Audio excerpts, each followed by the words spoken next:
বিসমিল্লাহির রহমানির রহিম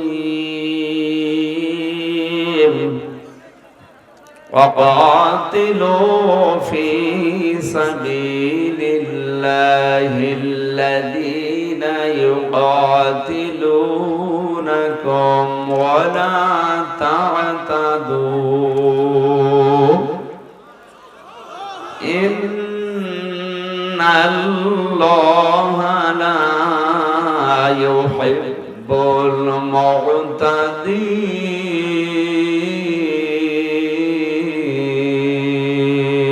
المعتدين صدقت يا ربنا. عن أبي هريرة رضي الله تعالى عنه قال قال النبي صلى الله عليه وسلم اتق دعوة المظلوم فإنها ليس بينه وبين الله حجاب رواه مسلم. وقال تعالى في شان حبيبي وما زادهم إلا إيمانا وتسليما. اللهم صل على سيدنا مولانا محمد وعلى آل سيدنا. কত ব্যথা কত ভাবে সয়েছ যে তুমি তোমারই খুনে লাল তায়েফের ভূমি। ফেরেশতা এসে চাই ধ্বংসের হুকুম লৌহ মাখা মোহাম্মদ প্রাণেতে হাসরাত। হে আল্লাহ ক্ষমা করো এ তায়েফবাসীর, এরা বসেনি তো আমি যে মোহাম্মদ হৃদয়ে মোহাম্মদ। আলহামদুলিল্লাহ। সেই শুনেছিলাম শিক্ষক বলছে এই ছেলে এই গোট বানাতে হবে। বলছে sir A B C D E F G H I J K L M N O P Q R S T U V W X Y Z. কি করলি? এর ভেতরে আছে, আপনি বানান করে নেন। এর ভেতরে আছে। আমরা যত মানুষের নাম পেলাম একবারে বড় করে দোয়া করছি ওয়ারাফা'না লাকা যিকরা। আল্লাহ তাদের সম্মান মর্যাদা দুনিয়া আখিরাতে যেন বাড়িয়ে দেন, বলেন আমিন। মাহফিলটা যার মাধ্যমে নিয়েছি অসুস্থ মানুষ হাফেজ মাওলানা আলহাজ মুআজ্জিম হোসেন ভাই নওগাঁ, আল্লাহ তার এই শরীরটাকে যেন সিহাতে কুল্লিয়া হায়াতে তাইয়্যিবা দান করেন। মঞ্চে বসা ওলামায়ে কেরাম, সামনে বসা মুসলমান ভাইরা, পর্দার আড়ালের সম্মানিতা মা এবং বোনেরা, প্রশাসনের ভাইরা, প্রাণ প্রিয় দিনাজপুরবাসী, দল মত নির্বিশেষে রাতের বেলা কোরআনের এই অনুষ্ঠানে যারা ইবাদত মনে করে এসেছি, বলেন আলহামদুলিল্লাহ। এটা আমাদের জীবনে এখন একটা নিয়ামত। আমরা মনে করি তো নাকি এটা শ্রেষ্ঠ নিয়ামত। পৃথিবীর মানুষকে আল্লাহ যা দিয়েছেন আর মানুষ যা পেয়ে আনন্দে আছে, আল্লাহর দৃষ্টিতে সবচাইতে উত্তম বিষয় আল্লাহর কাছে কোরআন শরীফ। قل بفضل الله وبرحمته فبذلك فليفرحوا هو خير مما يجمعون। সূরা ইউনূস 11 নম্বর পারা 14 নম্বর পৃষ্ঠা 7 নম্বর লাইনের 8 নম্বর রুকুর 4 নম্বর রুকুর 58 নম্বর আয়াতে আছে। তাফসীরে ইবনে কাসিরে পাবেন। আল্লাহ পাক বলেন, নবী আপনি বলুন, তামাম দুনিয়া যা পেয়ে আনন্দে আছে এটা একটাও আনন্দের বিষয় না। আপনি মনে করেন 1000 বছর হায়াত পেলেন, 1000 বছরই ক্ষমতার চেয়ারে বসে আছেন, তামাম দুনিয়া আপনার কথা চলে। মরণের পরে যদি ফেরাউনের মতো অবস্থা হয়, আপনার কপাল পোড়া। লোকটা প্রায় 600 বছর একাধারে ক্ষমতার চেয়ারে ছিল, কিন্তু কোনোদিন মাথা ধরেনি। 600 বছরের উপরে ক্ষমতা দুনিয়ায় থাকার পরে এত উপরে উঠেছিল, বলেছে আনা রব্বুকুমুল আলা, আমি বড় রব। আল্লাহ তাকে এমন সটকি দিয়ে রেখেছে, কিয়ামত পর্যন্ত মানুষের জন্য আল্লাহ বলেন এটা দৃষ্টান্ত হয়ে থাকবে। সুতরাং পৃথিবীতে বেশি দিন হায়াত পাওয়া, বেশি দিন ক্ষমতায় থাকা, বেশি টাকা পয়সার মালিক হওয়া, এইটাই পৃথিবীর ময়দানে আসল সফলতা নয়। আল্লাহ পাক বলেন আমার কাছে শ্রেষ্ঠ নিয়ামত, শ্রেষ্ঠ সফলতা হচ্ছে কোরআন শরীফ। এ কথার সিগনিফিকেন্স কি? এ কথার অর্থ হচ্ছে কোরআন যারা পেয়েছে আর এর উপরে যাদের বাস্তব জীবন চালাতে পেরেছে তাদের জীবন সফল। আল্লাহ যেন মাইক হাতে নিয়ে ঘোষণা দিচ্ছেন, ওয়াইদ তাযানা রাব্বুকুম লাইন শাকারতুম লাযিদান্নাকুম ওয়া লাইন কাফারতুম ইন্না আযাবি লাশাদীদ। সূরা ইব্রাহিমের 7 নম্বর আয়াতে আল্লাহ বলেন, আমি মাইক হাতে নিয়ে একটি এলান শোনাচ্ছি, একটি ঘোষণা, একটি এলান। কথাটা অনেক দামি কথা, অনেক ওজনে কথা, আর আল্লাহ নিজে মাইক নিয়ে নেমে পড়েছে। একটি এলান শোনো দুনিয়াবাসী, একটি ঘোষণা শোনো। কি সেই ঘোষণা? লাইন শাকারতুম, যদি শুকরিয়া আদায় করো আমার নিয়ামতের, লাযিদান্নাকুম, লামে তাকিদ নুনে সাকিলা, অবশ্যই আমি আল্লাহ ওই নিয়ামত তোমাদের জীবনে বৃদ্ধি করে দেব। কি নিয়ামত এতক্ষণ জানলেন? তামাম দুনিয়া যারা পেয়েছে তার তুলনায় আল্লাহর কাছে এই নিয়ামতটা শ্রেষ্ঠ। সুতরাং এটার অনুষ্ঠান আজকে আমরা পেয়েছি, আমাদের জীবনের শ্রেষ্ঠ নিয়ামত মনে করছি। শুকরিয়া আদায়ের মাধ্যম তিনটা। কয়টা? খুব ভালো করে মেলাবেন আপনি শুকরিয়া আদায় করছেন কিনা এই নিয়ামত পেয়ে। এক নম্বরে আপনার মুখের স্বীকৃতি দেওয়া লাগবে যে হ্যাঁ এটা আমি জীবনে মানি নিয়ামত বলে। এটা নিয়ামত বলে মানেন তো? হ্যাঁ, এখানে যারা এসেছে স্বীকার যারা করলেন যে এটা নিয়ামত হিসাবে আজকে আমি মানি, আপনি আনন্দ করতে পারেন, অসুবিধা নেই। কারণ তামাম দুনিয়ার 750 কোটি মানুষ এই কথা বলতে পারে না। শুধু আমরা 175 কোটি মুসলিম মানি আর না মানি স্বীকার করি এটা আল্লাহর নিয়ামত। 2 নম্বরে আপনার মনে আনন্দ লাগা লাগবে। মানুষের মনে আনন্দ লাগে কখন? এর একটা চিহ্ন তাফসিরে পেয়েছি। নবীজি বলেন, বাম স্তনের 2 আঙ্গুল নিচে এখানে একটা গোস্তের টুকরা আছে, এটা কেঁপে কেঁপে ওঠে, শরীরের পশম গুলো দেখবেন খাড়া হয়ে যায়। মনের ভেতরে একটা অজানা অনির্বচন শোক অনুভব হয়। শব্দ চয়ন গুলো লক্ষ্য করেন, মনের ভেতরে এক অনির্বচন শোক মানুষ অনুভব করে। 3 নম্বরে যে কথাগুলো আজকে শুনবেন এগুলো আপনার প্র্যাকটিক্যাল লাইফে আল্লাহর দেওয়া নির্দেশ মতো মিলাবেন। নিয়ামতের শুকরিয়া আদায়ের ধরন কয়টা বললাম? আরো জোরে। এবার আপনি দেখেন আপনার এই নিয়ামতের শুকরিয়া আদায় হচ্ছে কিনা। আমি স্বীকার করছি মুখ দিয়ে এটা নিয়ামত, আমার মনের ভেতরে আনন্দ আছে, শান্তি আছে, একটা অনির্বচন সুখ আমি পাচ্ছি। সবাই এটা পাবে না।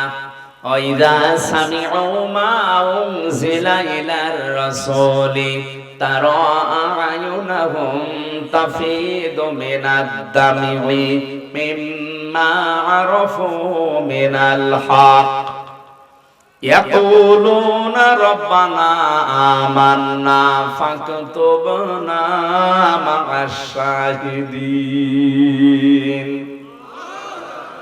সূরা মায়েদা 7 নাম্বার পারার 1 নাম্বার পৃষ্ঠার 1 নাম্বার লাইনের 83 নাম্বার আয়াত। এটা আল্লাহ পাক বলেন, নবী আপনি যখন মানুষের সামনে কোরআন পড়বেন সবার চোখের দিকে তাকিয়ে দেখবেন পানি ঝরছে না। যারা উপলব্ধি করার ক্ষমতা রাখে, এর মর্মমানিগুলো যারা বুঝতে পারে, আপনি দেখবেন ওই মানুষগুলো মনের অজান্তেই কেঁদে ফেলেছে। কোরআনের আলোচনায় সবার চোখে পানি আসবে না, এটা সবাই বোঝার জন্য এখানে এক মাপের ওই রকম ছাত্রও নেই। 12 বাপের 13 ছেলে বসে আছে, একজন ইশারা করলে বোঝে আর একজন 10 বার বললেও বোঝে না।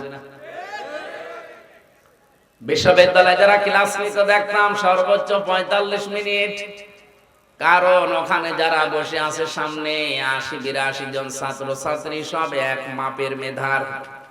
কথা বুঝতেছেন? আর এখানে কি ওইরকম? এটাও তো একটা ক্লাস চলছে। এই ক্লাস 45 মিনিট না 45 ঘন্টা নিলেও অনেকে বুঝবে না। এই জন্য অ্যাক্টিভ হয়ে শুনবেন। আল্লাহ বলেন কোরআনের মর্মবাণীগুলো যারা উপলব্ধি করতে পারবে, অনুধাবন করতে পারবে, বোঝার চেষ্টা করবে, নবী আপনি দেখবেন ওরা যেন মনের অশান্তি কেঁদে ফেলেছে। এইরকম মন নিয়ে আপনি শুনবেন। 3 নম্বরে কোরআনে আজকে বর্ণিত যে নির্দেশনাগুলো পাবেন, আমার আজকের আলোচনার বিষয় হচ্ছে এই পৃথিবীর ময়দানে আল্লাহ 77 প্রকার মানুষকে ঘৃণা করেন। কয় প্রকার? আমি পড়া কোরআন শরীফ থেকে এগুলো তাফসীর থেকে সাজিয়েছি। এই 77 প্রকার মানুষের ভেতরে আপনি মিলাবেন যে আপনি আসলে আছেন কিনা। যদি থাকেন এই মুহূর্তে ওই জীবন ত্যাগ করবেন।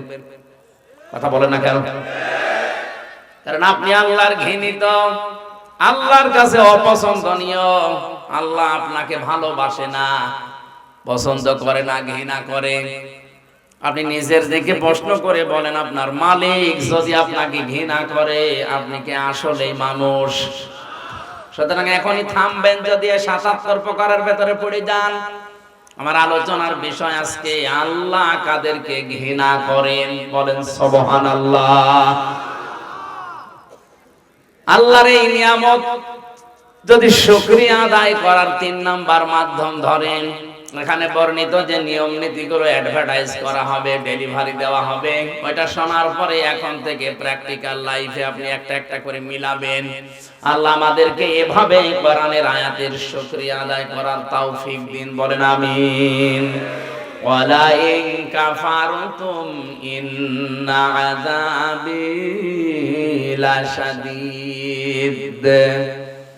আল্লাহ পাক বলেন যদি কেউ মূল্য না দেয়, আমার এই কোরআনের মর্যাদা না দেয়, এ আর কি দাম দিতে না চায়, ওর জীবন থেকে কোরআনের মহা যে বিপ্লবী অনুষ্ঠানগুলো, কোরআনে কারিমের বড় বড় নিয়ামতের যে কথাগুলো, ওর জীবন থেকে আমি আল্লাহ ছিনিয়ে নেব আর আযাবের ভেতরে ফেলে দেব। ওর জীবনের শান্তি বলে কিছু রাখবো না, বলেন নাউজুবিল্লাহ। আল্লাহর এই ঘোষণা হালকা মিথ্যা আছে? আর আসতে বলেন। কোরআনের এই অনুষ্ঠানে যারা এসেছি, নবীজি জানিয়েছেন মানিত্তাবাআল হুদা বিগাইরিল কোরআন আদাল্লাহুল্লাহ। তিরমিজি শরীফের হাদিস। কোরআন বাদ দিয়ে, এদিকে তাকান, কোরআনে কারীম বাদ দিয়ে পৃথিবীর কোন জায়গায় যদি কোন মানুষ ভালো হওয়ার নিয়তেও যায়, আল্লাহ নিজে দায়িত্ব নিয়ে তাকে গোমরাহ বানিয়ে দেয়। এটা বুঝেছেন কারা? হাত তোলেন তো। এই আন্দাজ আমাকে প্রশ্ন করো,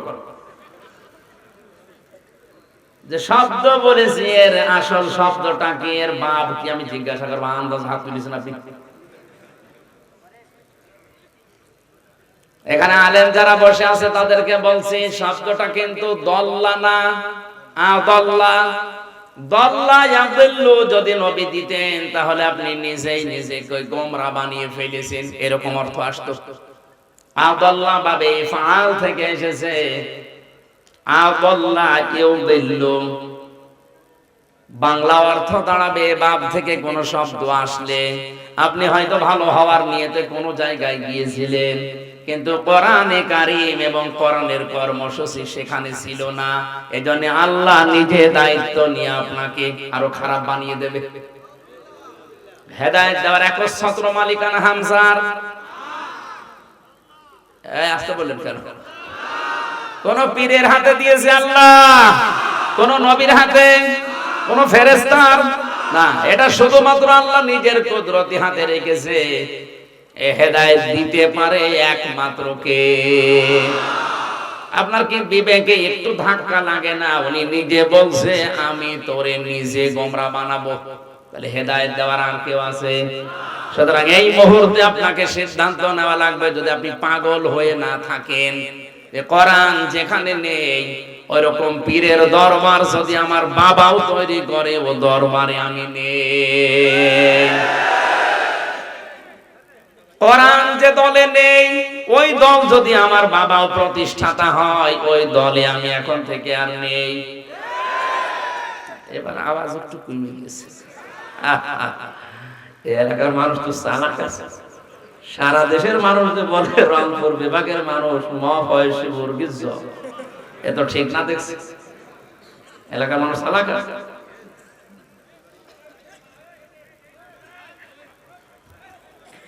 আজকে আমরা যারা সিদ্ধান্ত নিতে পারবো যে কোরআন যেখানে নেই ওখানে আমি যাব না, গেলে আমাকে খারাপ বানাবে, গোমরা বানাবে কে? এই হাদিসটা দুনিয়ায় মানা যায় না, মরণের পরে মানবেন। এখন আপনার বিবেক যা বলে আপনি তাই করেন। যেখানে কোরআন নেই, কোরআনের কর্মসূচি চলে না, ওই দরবারে কেউ গেলে, ওই দল কেউ করলে আল্লাহ নিজে তাকে গোমরা বানাবে, কেউ ঠেকাতে পারবে না। আমার মনে হয় ওয়াজ হয়ে গেছে যদি বুঝে থাকেন। আর যদি না বোঝার ভান করে থাকেন, আমি জানি আপনি না বোঝার ভান করে বসে আছেন। আপনার তো বুখারী শরীফ দিয়ে এখন আর হবে না, লাগবে বাকারি শরীফ। আল্লাহ তুমি বোঝার তৌফিক দাও আমাদেরকে, বলেন আমিন। আরে ভাই, আপনার যদি মন না থাকে, আমি কেন নবী এখানে ওয়াজ করলো, আপনার কিছুই হবে না। গিরিশচন্দ্র সেন বেটা হিন্দু মানুষ, ওকে তো কোরআন পড়েছে, শুনেছে, বুঝেছে, লিখেছে, তো মন ছিল না। এই জন্য আল্লাহ তার হেদায়েত দেয়নি। ও মারা যাওয়ার পরে জানাজাও হয়নি, কবরও দেয়নি, পুড়িয়ে ফেলেছে। কথা বলেন না কেন? অথচ লোকটা আমাদের চাইতে কোরআন জীবনে পড়েছেও বেশি, বুঝেছেও বেশি, লিখেছেও বেশি, শুনেছেও বেশি। এখানে যত বড় বড় মাওলানা বলেন আর জেনারেল শিক্ষিত যাই বলেন, একটা লোককে জিজ্ঞাসা করেন পুরা কোরআনের প্রতিটি শব্দের অর্থ জানা আছে কিনা, কেউ পারবে না বলতে। আমারও মনে নেই, আমি পড়েছিলাম পুরাটাই আমার পড়া আছে, কিন্তু আমার এখন মনে নেই, আবার দেখা লাগবে। আমার সে ক্লাস 5 থেকে শুরু করে মাস্টার্স পর্যন্ত এ পুরাটা এর উপরে চলছে। আমার অনার্স মাস্টার্স পর্যন্ত কোরআনের উপরে। কোরআনে কারিম আমি যেভাবে আয়ত্ত করেছি, এরপর আমি হাফেজি পড়া ছিল আমার। 3 বছর জেলখানায় থেকে প্রায় 175 বার কোরআন শরীফ শেষ করে ফেলেছি। এত আয়না মনে হয় আমার কাছে, তারপরও প্রতিটি শব্দের অর্থ আমার সব এখন মনে নেই। কয়েকটা বেঁধে গেলে আবার ডিকশনারি দেখা লাগে, শব্দ অর্থ মুখস্থ করা লাগে। অথচ বেটা হিন্দু মানুষ কোরআন শরীফের প্রতিটি অর্থের শব্দের একটা একটা অর্থ না কমপক্ষে 33টা করে অর্থ তার জানা ছিল। কারণ তাফসীর লিখতে হলে একটা শব্দের একটা অর্থ লিখলে আপনি পারবেন না। এক একটা শব্দের 33 থেকে 99টা পর্যন্ত অর্থ আছে। কোনটা কোন জায়গায় সেট হয়, ওইটা ওই জায়গায় স্থান কাল পাত্র বেঁধে সেট করা লাগবে, নাই তো তাফসীর লিখলো কি করে। অথচ বাস্তবতা দেখতে পেলাম কি, কোরআন পড়েছে, শুনেছে, বুঝেছে, লিখেছে আমাদের চাইতে অনেক বেশি, কিন্তু হেদায়েত পায়নি। এই কারণে, কারণ ওর মন ছিল না হেদায়েত নেওয়ার। কথা বলে না কেন? আপনারও যদি মন না থাকে, আল্লাহর এত দায় পড়ে যায়নি যে আপনাকে হেদায়েত দিয়ে জান্নাতে জোর করে নিয়ে যাওয়া লাগবে, অত দায় পড়েনি। এজন্য আগে মন তৈরি করেন, বিশ্বাস করতে পারেন আমির হামজা এখন থেকে শেষ পর্যন্ত ওর বাবার কথা, দাদার কথা একটাও বলবে না। যা বলবে আমি কোরআনের আয়াতের দলিল, হাদিস নাম্বার, পৃষ্ঠা নাম্বার পর্যন্ত আপনাকে আমি বলে দিচ্ছি, সব আমার নোট করা আছে। সুতরাং এইরকম মন নিয়ে শোনেন যে আমার এই ৭৭টা পয়েন্টের ভেতরে যদি আমি একটাও থেকে থাকি, এই মুহূর্তে আমি ওখান থেকে পিছিয়ে আসবো। রাজি আছেন? রাজি আছেন? আজকের মাহফিল সাকসেস হবে ইনশাআল্লাহ। দরুদ আর সালাম পড়ছে আমাদের নবী মুহাম্মদুর রাসূলুল্লাহ সাল্লাল্লাহু আলাইহি ওয়াসাল্লামের প্রতি স্মরণ করার মাধ্যমে ভালোবাসার প্রমাণ দিতে বলেছেন আল্লাহ। আজ যারা শুধু নবীকে ভালোবাসি ভালোবাসি বলে শেষ করে দিচ্ছে শাবান মাসে, এই যে কিছুদিন আগে যে শবে বরাত নামে নিসফে শাবান গেল, কত মানুষ ভালোবাসা দেখিয়েছে, অথচ রাসূলকে ভালোবাসতে হবে মাস্ট বি, পাশাপাশি তাকে অনুসরণের মাধ্যমে এটা দেখাতে হবে। আমি আজ একটা নতুন কথা বলছি, ভালোভাবে খেয়াল করবেন। قل إن كنتم تحبون الله فاتبعوني يحببكم الله। জেনারেল মানুষদেরকে বলছি, ভালো করে খেয়াল করেন। তাফসীর শুনতে এসেছেন আপনি, আপনার জীবন আমি আশা করি পরিবর্তন করবেন। এতদিন আপনি ওই আয়াত শুনেছেন, কিন্তু এভাবে না, একটু খেয়াল করে দেখেন তো। নবী আপনি বলুন, যদি তোমরা আল্লাহকে ভালোবাসি এ দাবি করো, এ দাবি আমাদের আছে না? রাজনৈতিক ভাবে আমাদের দল মত পার্থক্য আছে, কিন্তু আল্লাহ তোমাকে ভালোবাসি মুসলমান হিসাবে দাবি আছে। এই কথা বলেন। আল্লাহ বলেন দাবি যারা করলো তাদেরকে বলেন ফাত্তাবিউনি, এ দাবি যেন সত্যতা প্রমাণ দেওয়ার জন্য আপনার অনুসরণ করে। হে নবী, আপনার অনুসরণ করার মাধ্যমে দাবির সত্যতার প্রমাণ দেওয়া লাগবে। কেউ যদি আপনাকে অনুসরণ করে, দেখে দেখে চলে, ফাত্তাবিউনি ইউহিব্বুকুমুল্লাহ, আমি আল্লাহ নিজেই তাকে ভালোবাসা আরম্ভ করে দেব। তাকে আমি ভালোবেসেছি না ভালোবাসা আরম্ভ করব? ইউহিব্বু এটা মোজারে, এই শব্দটা বর্তমান, ভবিষ্যৎ, প্রেজেন্ট, ফিউচার, এই দুইটা কাল দিয়ে বানানো। এখানে আল্লাহ অতীতের শব্দ, মাজির শব্দ দেয়নি, পাস্ট নেই, এখানে ফিউচার আছে আর বর্তমান আছে। এই ভালো করে তাকান। আপনি যদি রাসূলকে অনুসরণ করা আরম্ভ না করেন, আল্লাহ আপনাকে ভালোবাসা আরম্ভ করবে। এখন আমার প্রশ্ন, আল্লাহ যদি কাউকে ভালোবাসে তাকে পুরস্কার দেবেন না দেবেন না? আল্লাহ বলেন পুরস্কার কি দেব? ইয়াগফির লাকুম যুনুবাকুম। ইয়াগফির এটাও মোজারে, বর্তমান, ভবিষ্যৎ, প্রেজেন্ট, ফিউচার। আমি আল্লাহ নিজে তার জীবনের যত অপরাধ আছে, জামবুন না দিয়ে যুনুব দিয়ে দিলাম। যদি শুধু হক বলে বাদ থাকে, ওইটা বাদ দিয়ে যত অপরাধ করেছে জীবনে সব মাফ করে দিচ্ছি, দেব। সুবহানাল্লাহ বলা না? এবার তাকান, আয়াতের মাঝে ছিল তোমরা যদি অনুসরণ করো তাহলে আল্লাহ তোমাদেরকে ভালোবাসা শুরু করবে। আর আল্লাহ ভালোবাসা আরম্ভ করে দিলে জীবনের গুনাহ শুধু হক বলে বাদ দিয়ে একটাও রাখবে না, সব মাফ করে দেবে। কারণ মাফ করার ক্ষমতা আল্লাহর আছে না নেই?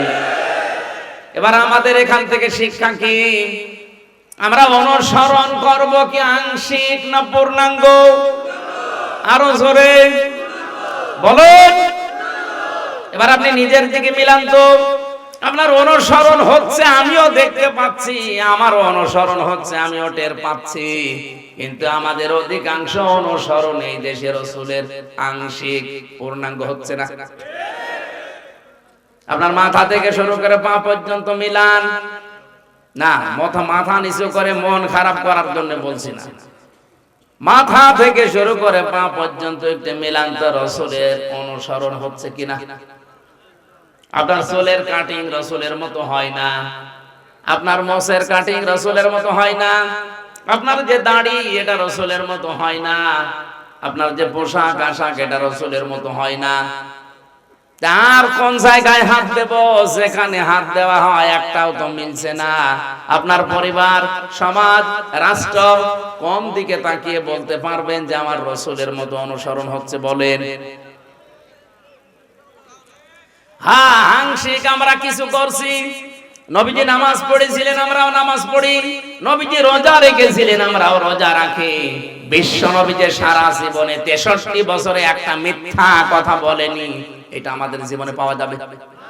আর আসতে বলেন, এই পৃথিবীতে একজন মানুষকেই পাওয়া গেছে যিনি ওপেন চ্যালেঞ্জ দিতে পেরেছিলেন, হে আমার সাথীরা, হে আমার স্ত্রীরা, দিনের আলোতে রাতের আধারে আমার ভেতরে চলতে ফিরতে যা দেখো সব মানুষের কাছে ওপেন বলে দাও। এই পৃথিবীতে আর কেউ এই কথা বলতে পারে নাই, কিয়ামত পর্যন্ত আমার মনে হয় বলতেও পারবে না। এখানে আমরা যত বুজুর্গ মানুষই আছি না কেন, যত বড় নেতায় বসে আছি, যদি কালকে ঘোষণা দেওয়া হয়, হে দেশের মানুষেরা, হে আমার স্ত্রী, বন্ধু বান্ধবেরা, যা আমার ভেতরে দোষ ত্রুটি পাও সব সংবাদ সম্মেলন করে বলে দাও, কালকে আপনি বের হতে পারবেন না। কথা বলেন না কেন? অথচ কি জীবন তিনি বানিয়েছিলেন! 63টা বছরের ভেতরে একটা মিথ্যা কথা তার পাওয়া যায়নি। তার সাথে যারা চলাফেরা করেছে, যে ভুল ধরবে, সে ভুল ধরার মতো একটা সুতা পর্যন্ত বের করতে পারেনি। এই জন্যই তো একটা মানুষকে শুধু অনুসরণ করলে আল্লাহ গ্যারান্টি দিলেন, তোর জীবনের অপরাধ আমি রাখবো না, সব মাফ করে দেব। শুধু হক করে বাতটা ঠিক রাখবি, বান্দার হক যেন তোর দ্বারা নষ্ট না হয়। তাছাড়া আমি আল্লাহর হক যত নষ্ট করে ফেলেছিস, আর রাসূলের অনুসরণ যখন পূর্ণাঙ্গ আরম্ভ করার সিদ্ধান্ত নিয়ে মাঠে নামবি, ওই মুহূর্তে তোর জীবনের পেছনের অপরাধ মাফ করে জান্নাতি বলে ঘোষণা দিয়ে দেব। এজন্য আমাদের উচিত এখন থেকে রাসূলের আংশিক অনুসরণ করবেন না পূর্ণাঙ্গ? আরো জোরে। বিশ্ব নবী মুহাম্মদুর রাসূলুল্লাহ বিয়েতে যেভাবে তিনি আদর্শ রেখে গেছেন, আপনার বিয়েতেও ওইটা পাওয়া যাওয়া লাগবে। আমাদের গান বাজনা না হলে বিয়ের অনুষ্ঠানই সাঁটে না। কথা বললেন না কেন? বিয়েটা শুরুই হয় হারাম কাজ দিয়ে। মেয়ে দেখতে যাবে যে লোকটা যে বিয়ে করবে, সে তো যায়, সাথে সাথে যায় দুলা ভাই আর ওর বাবা। আরে বিয়ে কি দুলা ভাই ওর বাবা করবে? আমাদের সামাজিক জীবনে, পারিবারিক জীবনে এই হারাম কাজটা বাদ দেওয়া লাগে। অনেকে মনে করছে এ আবার কি এতটুকু, না না, এটা ফরজ জিনিস। আপনার কি ওই মেয়েটা দেখা যায় যাচ্ছে, আপনি তোর বাবা, এই ছেলের বাবা, আপনি না জানে আপনার যদি পছন্দ হয়, আপনি যদি বলেন ছেলে তুই থাক, আমি দেখি, এমনি এমনি আল্লাহ বিধান দেয়নি। আল্লাহ জানে আমাদের মনের ভাব। এক কথা বলেন না কেন? আল্লাহ জানে না? হযরত আদম নবীকে আল্লাহ যখন বানিয়ে জান্নাতের ভেতরে নিয়ামতে ভরপুর করে রাখলেন, কিন্তু তার ভালো লাগছিল না। আল্লাহ পাক মনের ভাব বুঝতে পেরে বাম পাজর থেকে একটা হাড় ঘুমের ভেতরে তুলে নিয়ে আর একটা মহিলাকে বানালেন, পৃথিবীর সর্বশ্রেষ্ঠ সুন্দরী হযরত হাওয়া দাঁড় করিয়ে রেখেছেন। আদম নবী ঘুম থেকে উঠে দেখলেন এত সুন্দর মানুষ হতে পারে। তিনি তাকালেন প্রথমে, তাফসীর ইবনে কাসির বলেন প্রথমে তাকিয়েছেন, এরপরে ধরতে গেছেন। আল্লাহ পাক বলেন আদম তাকানো যাবে না, ধরা যাবে না। আদম নবী বলছে আল্লাহ তাকানো যাবে, ধরা যাবে, কি করলে সেটা বলেন? না, তাকানো যাবে, ধরা যাবে, একটাই শুধু বৈধ পন্থা আছে, বিয়ে করা লাগবে। সুতরাং এখান থেকে বোঝা যায় বিয়ের আগে কোন মহিলার দিকে অন্য নজরে তাকানো জায়েজ নেই, ধরাও জায়েজ নেই। শুধুমাত্র 14 ফেব্রুয়ারির দিন বাদ দিয়ে, এদিন তো কোনো গুনাহ নেই। এই দিন অনেকে আল্লাহর নাম নিয়ে শুরু করছে যে আল্লাহ এই দিন আমরা পালন করছি। 14 ফেব্রুয়ারি বিশ্ব বেহায়া দিবস যারা পালন করেছে, এটা কিন্তু ইংল্যান্ড থেকে নিয়ে এসেছে, খ্রিস্টানদের দেশ থেকে। যারা এটা পালন করেছেন মুসলমান দাবি করেও, কিয়ামতের দিন আপনার হাসর হবে ওই খ্রিস্টানদের সাথে। মিথ্যা কথা বলবেন না। এখানে যারা পালন করেছেন একটু হাত তোলেন তো আল্লাহ থেকে। একজন তা মুরব্বী মানুষ হাত তুলিয়েছে, ওইটা ঠিক আছে। ওই যে ওটা তো 70 বছর বয়স হবে। ওনার জীবনে এখনো প্রেম আছে, তাও ভালো করবো। যদি স্ত্রীর সাথে 14 ফেব্রুয়ারি পালন করে কোনো অসুবিধা নেই। এই এলাকায় মনে হয় এগুলো পৌঁছায়নি না। আল্লাহ রাব্বুল আলামিন ডাক দিয়ে বলে, আদম বিয়ে করা যখন রাজি হয়ে গেলে এর জন্য মোহর দেওয়া লাগে। ওয়া আতুহুন্না উজুরহুন্না ফারিবা, দেন মোহরের টাকা স্ত্রী লোককে দেওয়া নফল না ফরজ? এটা নামাজের মতো ফরজ, এই ফরজ মনে করে দিয়ে দাও। উনি ডাক দিয়ে বলে, রব্বুল আলামিন আমার কাছে তো এন্টি পকেট কিছুই নেই, আমি দেব কি? আল্লাহ পাক ওই সময় বলেছিলেন, আদম আমার দোস্ত মুহাম্মদুর রাসূলুল্লাহর নামে 10 বার দরুদ পড়ো, ওইটাই তোমার দেন মোহর হিসাবে আমি মেনে নিলাম। দরুদ পড়ার পরে আল্লাহ ডাক দিয়েছেন, কুলনা ইয়া আদম উসকুন আনতা ওয়া যাওজুকাল জান্নাতা ওয়া কুলা মিনহা রাগাদান হাইসু শি'তুমা ওয়া লা তাকরাবা হাদিহিশ শাজারাতা ফাতাকুনা মিনাজ জালিমিন। ভালো করে খেয়াল করবেন, আমি ওই আয়াত পড়েছি জন্মের পর থেকেই, কই এভাবে তো বুঝি নাই। দেখেন তো কি তথ্য আছে আয়াতে। আল্লাহ আদম নবীকে বললেন, বিয়ে হয়ে গেছে, বউ নিয়ে বাবার বাড়ি চলে যাও। আদমের বাবার বাড়ি মানে আদমের বাড়ি জান্নাত। আদমের বাড়ি কি? আর আমাদের বাবার বাড়ির নাম কি? আল্লাহ পাক আমাদের বাবাকে বিয়ে করার পরে বললেন, বউ নিয়ে চলে যাও বাড়িতে। তার মানে এটাই কোরআনের নিয়ম, বউ নিয়ে বিয়ে করে আপনার বাবার বাড়িতে আপনি যাবেন। আর এখন অনেকেই ঘর জামাই থেকে যাচ্ছে না, এলাকায় ঘর জামাই নেই। আপনি একটা আহাম্মক না, বিয়ে করে মেয়ে নিয়ে যাবেন আপনি নিজের বাবার বাড়ি, না নিজের শহর থেকে যাচ্ছেন? আল্লাহ পাক আয়াতে কিন্তু শব্দের দিকে খেয়াল করলে দেখবেন, বলেন তোমার বউ নিয়ে তোমার বাড়ি যাও। শুধু বাড়ি যায় কি করবা? ওয়াকুলা মিনহা হাইসু শি'তুমা। এই খেয়াল করেন, আরবি গ্রামার যারা বোঝে, এখানে শব্দ কিন্তু আনতা ওয়াকুলা আল্লাহ দেয়নি, একবারে ওয়াকুলা দিয়েছেন। আজ যারা নারী পক্ষ, নারী স্বাধীনতা আন্দোলন, নারী বিপ্লব পরিষদ, নারী মুক্তি পরিষদ নাম করে চিল্লাচ্ছেন যে কোরআন নারীদের অধিকার দেয়নি, আরে শয়তান ওয়াকুলা। আল্লাহ পাক পুরুষের দিকে ঝোঁকেন নাই, নারীর দিকেও ঝোঁকেন নাই, মাঝামাঝি থেকে বলেছেন ওয়াকুলা, দিয়ে বসন দিয়ে দিলাম। হে আদম, তোমার বাড়িতে যেখানে ইচ্ছা যাবে, যা ইচ্ছা খাবে, ঠিক আছে, কিন্তু তুমি যেই মানের খাবার খাবে, যেই মানের পোশাক পরবে, সেই মানের জায়গায় থাকবে। ওই রকম খাবার, ওই রকম পোশাক, ওই রকম মানের জায়গায় স্ত্রীকে রাখা লাগবে। আমাদের সঙ্গে থাকার জন্য অসংখ্য ধন্যবাদ। আমাদের চ্যানেলটি যদি ভালো লাগে তবে সাবস্ক্রাইব করুন এবং নিত্য নতুন আপডেট পেতে বেল বাটনে ক্লিক করুন।